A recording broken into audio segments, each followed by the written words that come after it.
अभी माननीय प्रधानमंत्री जी ने पिछले रविवार को उसमें मध्य प्रदेश की बहुत प्रशंसा की। एक मध्य प्रदेश में जो खेल क्रांति हो रही है, हाल ही में श्रीनगर में डल झील पर वाटर स्पोर्ट्स फेस्टिवल हुआ था। इसमें सर्वाधिक मेडल मध्य प्रदेश के खिलाड़ियों ने प्राप्त किए थे। उसका उल्लेख मन की बात में भी प्रधानमंत्री जी ने किया और अपने एक इंटरव्यू में भी उन्होंने कहा है। उसके साथ ही मध्य प्रदेश के साथ साथ उन्होंने शहडोल, जो एक छोटा सा ज़िला है, नया ज़िला हमारा, वहाँ के फुटबॉल खिलाड़ियों की भी उन्होंने एक पॉडकास्ट में, जो कि लेक्स फ्रीडमैन के द्वारा लिया गया था, उसमें उन्होंने मध्य प्रदेश के शहर फुटबॉल शहडोल की तारीफ की है। और उस पॉडकास्ट को देखा जर्मन के खिलाड़ी फुटबॉल कोच डिडमार बायर्सडाफर्स ने। उन्होंने कहा कि यदि ऐसी बात है, मध्य प्रदेश में शहडोल एक ब्राज़ील की तरह उभर रहा फुटबॉल के, तो हम भी वहाँ के खिलाड़ियों को कोच करना चाहेंगे। भारत सरकार और कोच मिस्टर डिडमार बायर्स के बीच में चर्चा चल रही है। हम शहडोल के खिलाड़ियों को वहाँ भेजने की तैयारी कर रहे हैं। ये एक बहुत बड़ी उपलब्धि है मध्य प्रदेश के लिए, और मध्य प्रदेश के खिलाड़ियों का इससे मनोबल भी बढ़ेगा। पीएम मित्र पार्क धार जिले के अंदर है। वह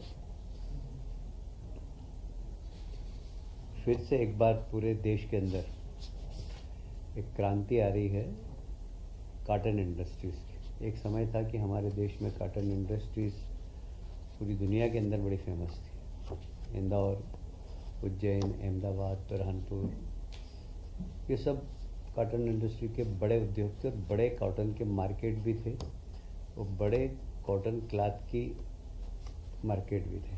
दुर्भाग्य से कुछ समय ऐसा आया कि कॉटन इंडस्ट्री पूरी तरीके से ठप हो गई। आप सभी जानते हैं, उसमें लाखों मजदूर भी बेरोजगार हुए थे, पर सरकार ने उन बेरोजगार मजदूरों के लिए चिंता की।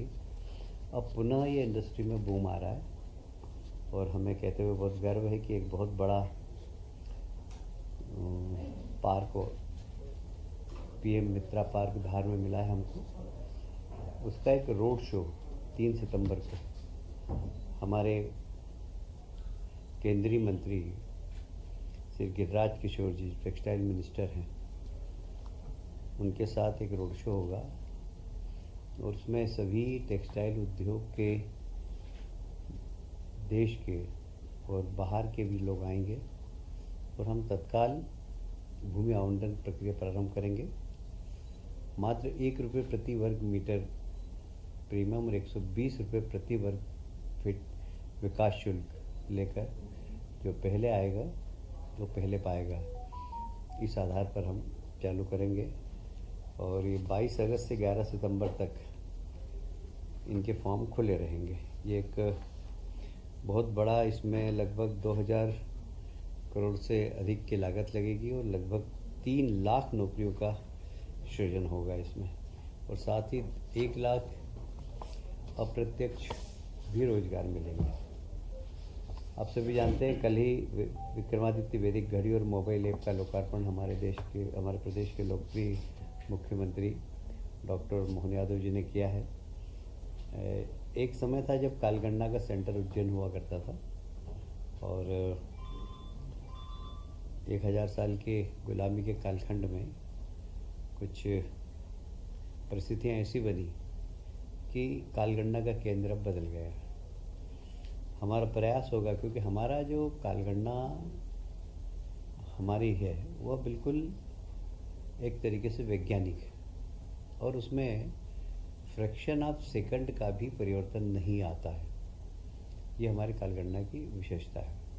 तो उसका कारण है कि हमारे यहाँ सूर्य और 9 ग्रह जितने भी हैं उनके संचालन के हिसाब से कालगन्ना होती है और वो उसकी एक्यूरेसी बहुत ज़बरदस्त है। तो अब हम वापस फिर से विक्रमादित्य की वैदिक घड़ी को पहले हम अपने देश में उसको लाएंगे उसका मोबाइल ऐप भी बन गया, आप लोग भी उस ऐप को डाउन कर सकते हैं और वर्तमान समय को और वैदिक समय के बीच में आप अंतर भी महसूस कर सकेंगे। उसमें हमारा पुराना कैलेंडर, पुराने वार, पुराने उपास, ये सब रहेंगे। तो एक बहुत बड़ा एक तरीके से इसमें रिसर्च हुआ है और एक बहुत बड़ी सौगात हम देश और दुनिया को देने जा रहे हैं।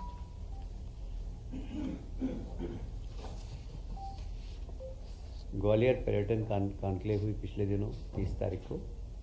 कॉन्क्लेव में लगभग 3,200 करोड़ से अधिक के निवेश प्रस्ताव हमें मिले हैं।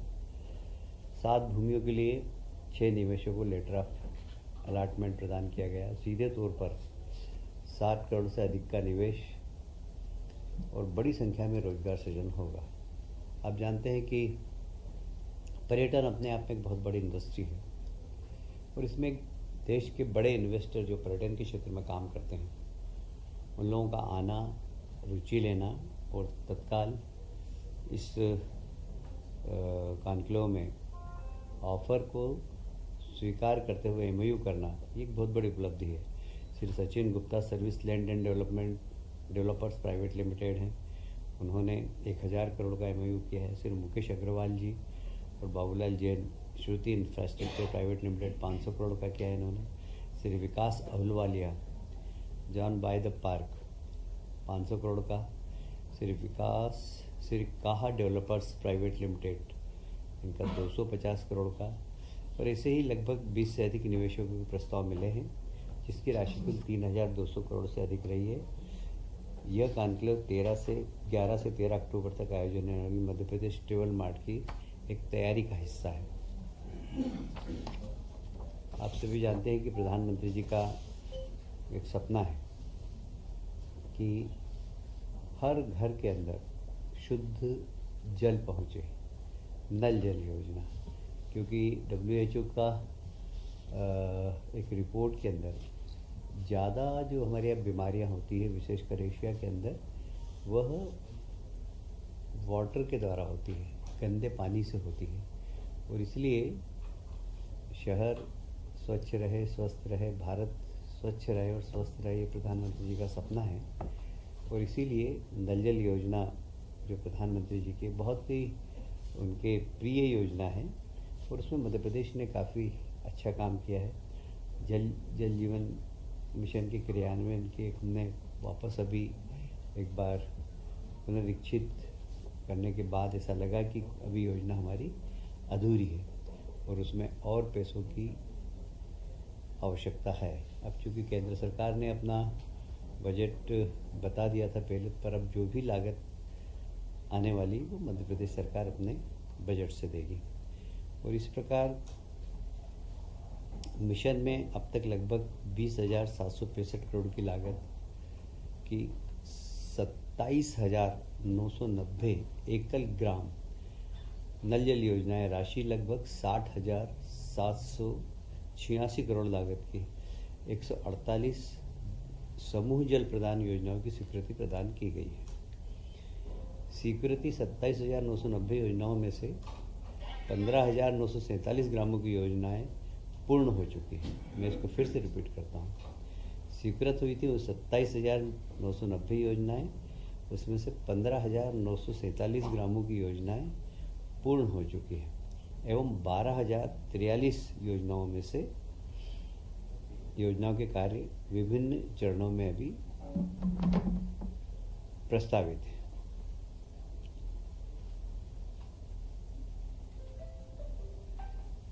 विभिन्न कारणों में अभी तक कुल 8,358 योजनाओं के फिर से पुनरीक्षण की आवश्यकता हुई।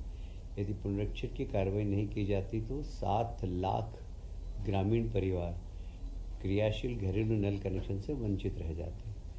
प्रत्येक घर में नल पहुँचे, ये प्रधानमंत्री जी के सपने को पूरा करने के लिए हमने बार बार इस योजनाओं को मुख्यमंत्री जी स्वयं इसका पुनरीक्षण करते हैं और हमें लगा कि इसमें राज्य सरकार के एक बड़े बजट की आवश्यकता है और इसीलिए आज इसको कैबिनेट में लाया गया है। समस्त परिक्षेत्र में कुल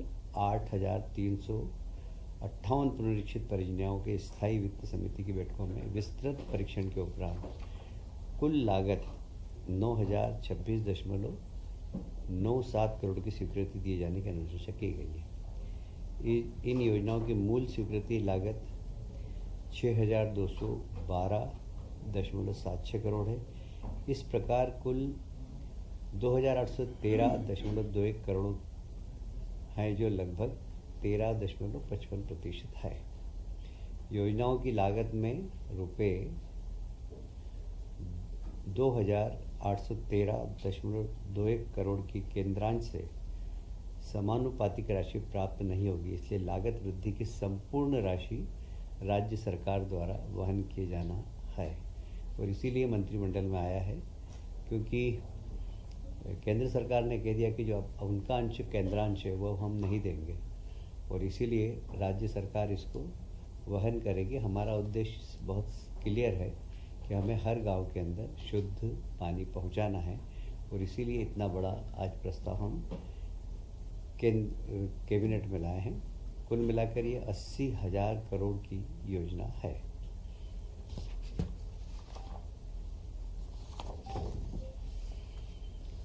उज्जैन शहर के अंदर हरी फाटक एक है, वहाँ पर आरओबी बनना है। 4 लेन 980 मीटर लंबाई है इसकी, और अभी वहाँ पर हालांकि ब्रिज है पर 2 लेन का है।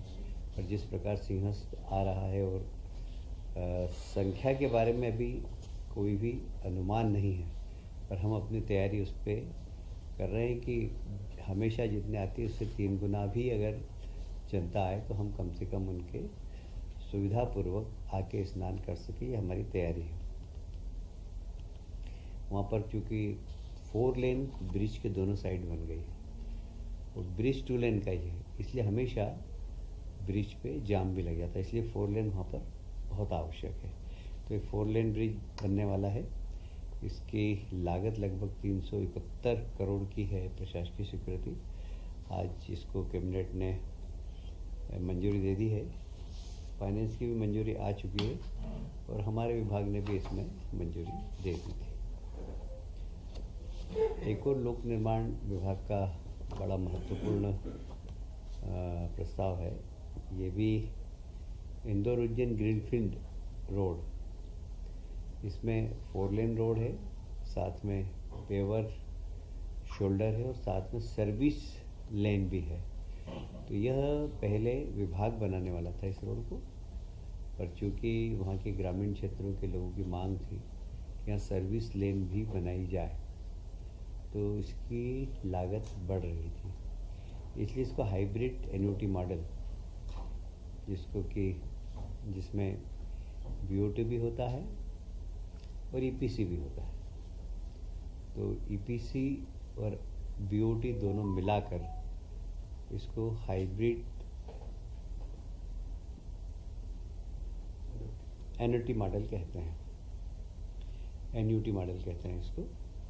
और इसकी लागत लगभग अब हो गई है 2,935.15 करोड़। इसमें अंडरपास भी हैं, फ्लाईओवर भी हैं, छोटे छोटे मध्यम श्रेणी के पुल भी हैं, जंक्शन भी हैं। इन सब को ध्यान में रखते हुए लागत थोड़ी सी बड़ी है। इस मार्ग को हम कोशिश कर रहे हैं कि हम 17 महीने में पूरा कर दें, और इसके संसाधन और कंसेशन की जो समय सीमा है वो लगभग 17 वर्ष होगी। इसमें भी वित्त विभाग की सहमति आ गई है, और ये महत्वपूर्ण रोड है क्योंकि ऑलरेडी इंदौर उज्जैन रोड है पहले से, उसको 4 लेन से 6 लेन हमने किया है। ये एक एक्स्ट्रा रोड बनाई जा रही है। इसी प्रकार इसी एन्युटी मॉडल से नर्मदापुरम टिमरनी मार्ग, ये 2 लेन बन रही है, और मैं पेवर शोल्डर, ये भी हाइब्रिड एन्युटी मॉडल, जैसे मैंने बताया आपको 72 किलोमीटर की परियोजना है ये, और लगभग इसकी लागत भी 972.16 करोड़ की होगी। इसमें भी 2 अंडरपास है, 4 बड़े पुल है, 37 मध्यम श्रेणी के पुल हैं, कुछ जंक्शन है 14 और बीच में क्रॉसिंग भी है। इन सब को मिलाकर एक अच्छी रोड बने और इसका भी मार्ग निर्माण कंसेशन अवधि 17 वर्ष रहेगी। यह भी एक बहुत अच्छी रोड बनने वाली है। आज के विषय मेरे समाप्त होते हैं। इन विषयों से संबंधित कोई आपके पास प्रश्न हो तो पूछ सकते हैं।